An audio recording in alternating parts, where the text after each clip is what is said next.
So I just wanted to do a quick video because I recently bought a few cameras from Japan. I ordered them online and they arrived the other week, and I thought it'd be cool to just run through some of them and explain why I bought them and give sort of like a bit of a rundown, and then put some film through and see what it comes out like, see if they work. This is the first one that I bought. It's also the cheapest. It's the Pocket Fujica 550 Auto, and it was 80 yen, I believe. That's without shipping, etc. on top, which obviously bumped up the price a bit. But yeah, 80 yen, which is about 50p, is how much I bid on it, and that was the winning bid. It was listed as junk, which a lot of cameras tend to be for some reason. They're sort of untested and just listed as junk and sold for cheap. But I have actually tested this and it does appear to work fully.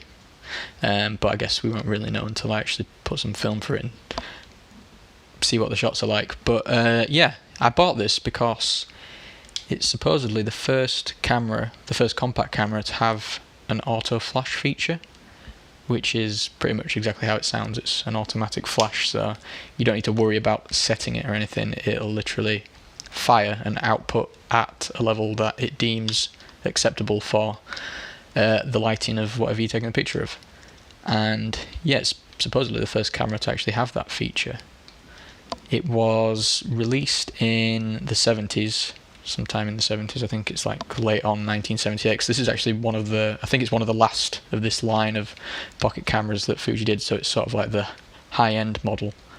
And yeah, as it suggests, it's tiny and pretty much pocketable. If you compare it to a 35mm camera of the same sort of era, it's pretty much like half the size. So yeah, that's pretty cool. I thought that, you know, they were making cameras this small even back then. The main reason it can be this small is because it doesn't shoot 35mm film, it shoots 110 film, which is half the size of 35mm. So 110 film is, well, a frame of 110 film is 17 by 13, whereas a frame of 35 is 36 by 24, I think.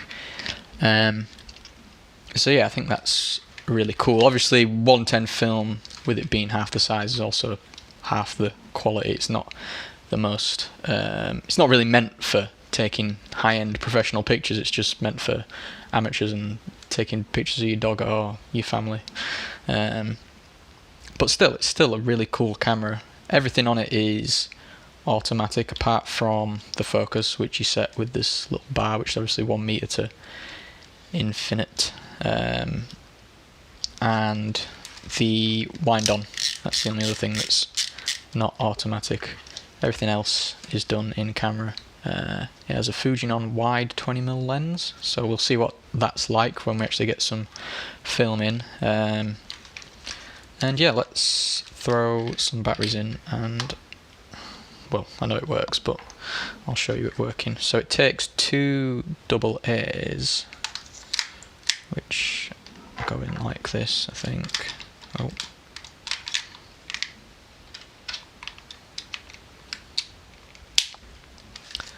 There we go. And then it's pretty much ready to go. If you look through the viewfinder, I'll see if I can get...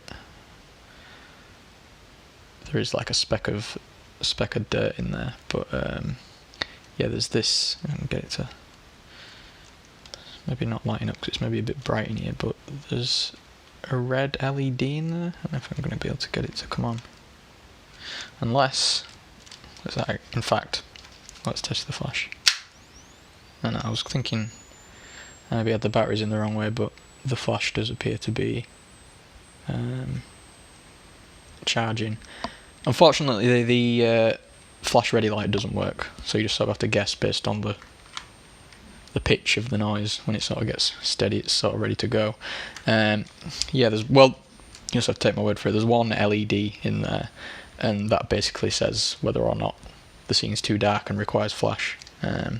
But because it's got auto flash, basically you can leave the flash on all the time and it'll fire if it needs it, and if it doesn't, then it won't. So that's pretty cool. So yeah, let's just try it. I don't know if I'll get it to fire. I don't know if it's too bright in here, but not what. I know what the problem is. There's actually a very handy lens protector which stops everything from working, I do believe. So that might have been why the LED wasn't lighting up actually. There we go. So it did fire then. So it does appear to function correctly, which is good. Let's see if we can get that LED to come on.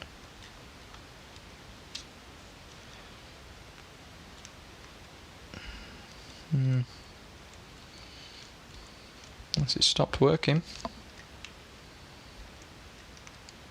Not sure on that, but it was working before. And yeah, there's not really much to it other than that. So what I want to do now is get hold of some 110 film, which I'm going to have a look around because, like I said, I think it's only Lomography that still produce 110 film. Did I say that? If not, I'm pretty sure. They're the only ones that make it anyway. I don't think anybody else makes it, and I'm not sure how that'll work because obviously there's no ISO adjustment on this, so it was obviously set to just use whatever Fujifilm 110 film was, whatever ISO that was. And I don't know if it varies much. It's not something, 110 film isn't something I've ever really used before. It's not something I've used at all, to be honest. I think maybe when I was really young we maybe had a camera with one that took 110 film, but I don't really remember, to be honest. So yeah, I'll have to figure out how that's going to work if Lomography film is the same as what this is going to try and read it at. If Lomography film's like 400 ISO or something and this should be trying to read 200, it might not work out correctly and things won't expose properly, but we'll get to that problem when we get to it. So yeah, that's it really. So now I'm going to have a look for some film and then we'll order it and then we'll load it in and take some pictures and get them developed, and that'll be the next bit of the video, so see you then. So it's about a week later and I ordered some 110 film and it's arrived, so we'll open it up and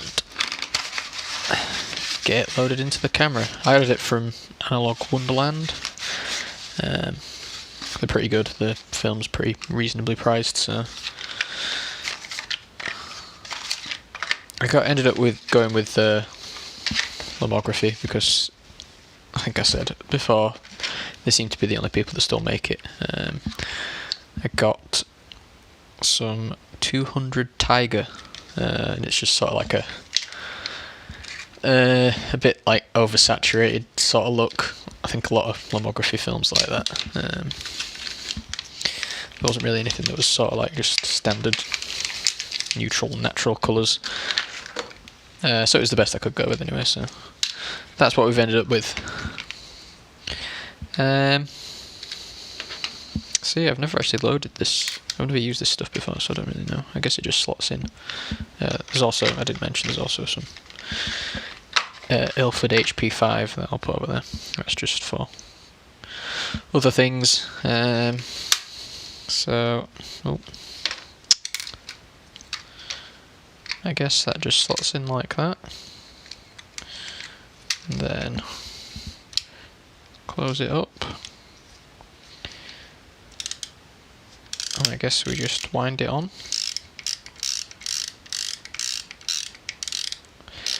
I'm assuming until there's a number. Oh, there we go. Might have gone a bit far then. So I don't think this seems to like stop.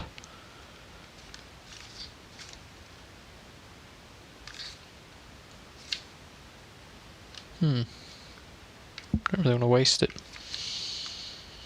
We'll just go with that, and I'll take some pictures if someone knows like what you're supposed to. Cause this winder, I don't think it like stops.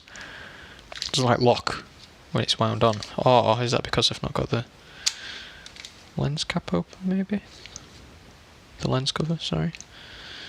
Who knows? Anyway, we'll see. We'll see how it goes. I'll try and shoot it sort of fairly soon and get it developed. I probably won't